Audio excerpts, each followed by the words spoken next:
For many of us, the phrase concentration camp exists in a specific distant place in our minds. It's black and white photography.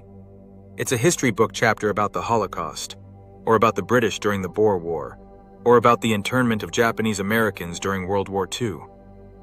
It is a relic of the past, and it is something that happens to other people in other countries. But what happens when that relic comes to life in the present? What happens when the blueprint for mass civilian detention is dusted off, funded with tens of billions of dollars, and built right here in the United States? Today, we are going to talk about something that is happening right now. It's uncomfortable, it's ugly, and it requires us to use language that our political system is desperate to avoid. We are witnessing the rapid, aggressive expansion of a system that historian Andrea Pitzer, who wrote a global history of the subject, explicitly defines as a concentration camp system. Let's start with the image. You may have seen the photos.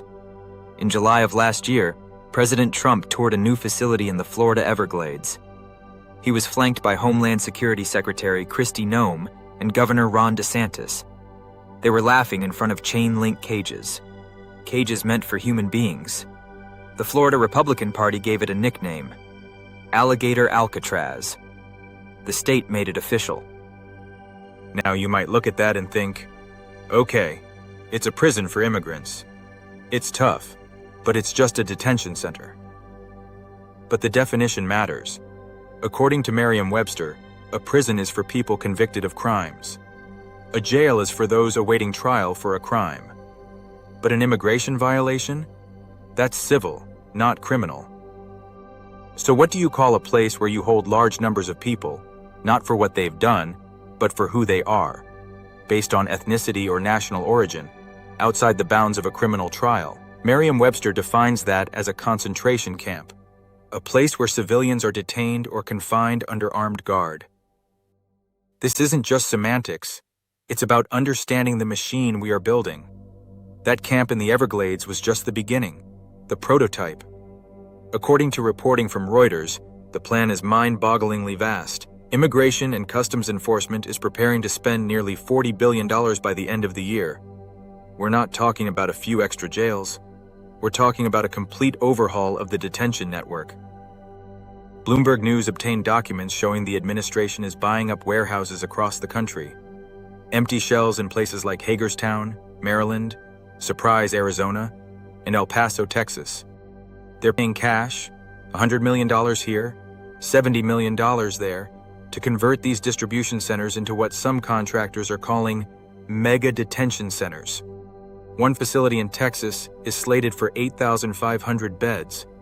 To put that in perspective, that's larger than the entire daily jail population of Dallas County. The goal?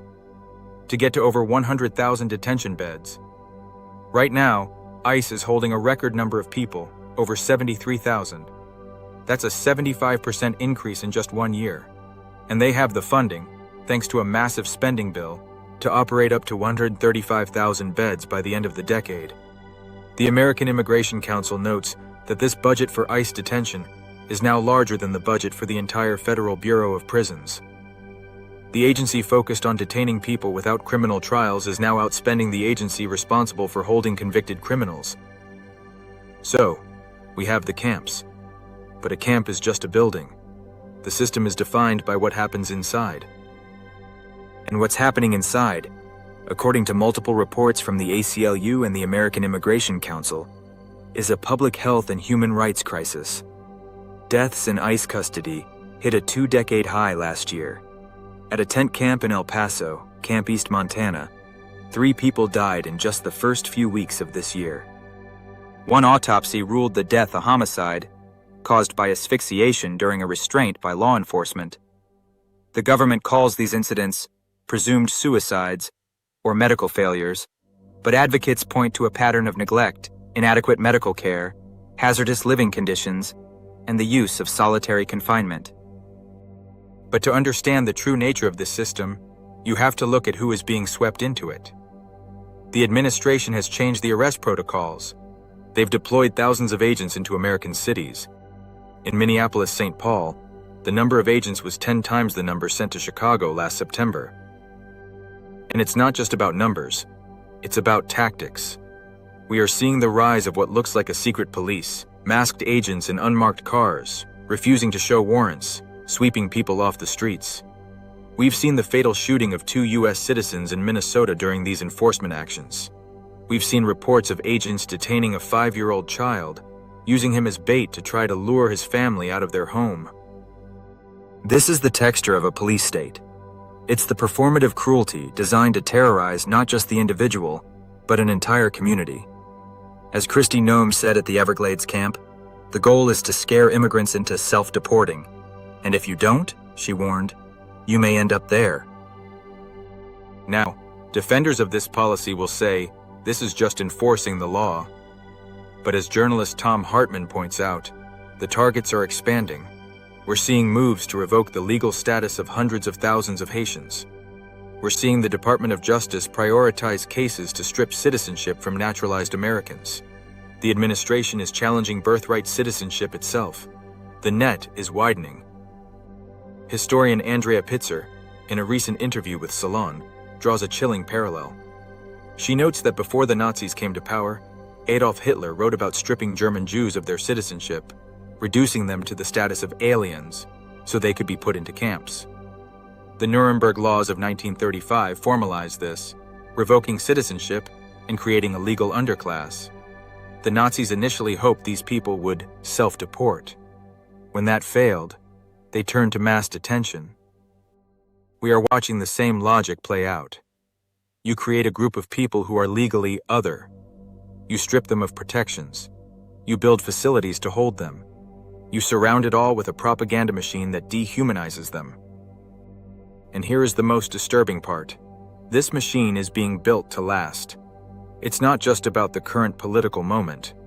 A recent investigation by Migrant Insider revealed that the Department of Homeland Security is using a massive Navy contract, valued at up to $55 billion, to create what they call a ghost network of camps. By funneling money through the military, they can bypass the usual public scrutiny, the bidding wars, the local hearings. They can issue task orders and materialize a detention center anywhere in the country overnight. The contract line items include not just tents, but incinerators for biohazard waste. They include force protection equipment, defensive barriers, guard shacks. This isn't a temporary holding pen. This is infrastructure for a permanent militarized system designed to process and confine human beings on a scale we have never seen in this country. But here's the thing. History is not just repeating itself, it's screaming at us. And unlike in 1930s Germany, we have the benefit of hindsight. We know how this story can go if no one stops it. And that's why, in small towns and big cities across America, people are fighting back. In Oklahoma City, the mayor announced that the owners of a warehouse backed out of the deal after local pressure. In Salt Lake City, a family business that owns a targeted warehouse said they had no plans to sell after protesters showed up at their offices. In Merrimack, New Hampshire, 1,200 people protested in the freezing cold. In Hagerstown, Maryland, Senator Chris Van Hollen stood with protesters and called the project one of the most obscene, one of the most inhumane operations he had ever seen. These communities are using every tool they have, zoning laws, public pressure, appealing to morality, to stop these camps from landing in their backyards.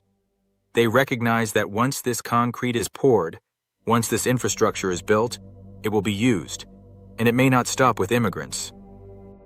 As Pitzer argues, the concentration camp is an end run around the law. Once you normalize detaining one group outside the legal system, you build the architecture to detain anyone. The prison state becomes a tool for political enemies, for protesters, for anyone the government deems undesirable. The question we have to ask ourselves isn't whether this looks like the Holocaust. It doesn't. Not yet. The question is whether we recognize the arc we are on. The question is whether we see the warehouses, the cages, the masked agents, and the rising death toll for what they are. The early stages of something much darker. We can choose to call them detention centers and pretend we're just having a policy debate about immigration. Or we can call them what they are: concentration camps. and ask ourselves if that is the country we want to be. Thank you for watching.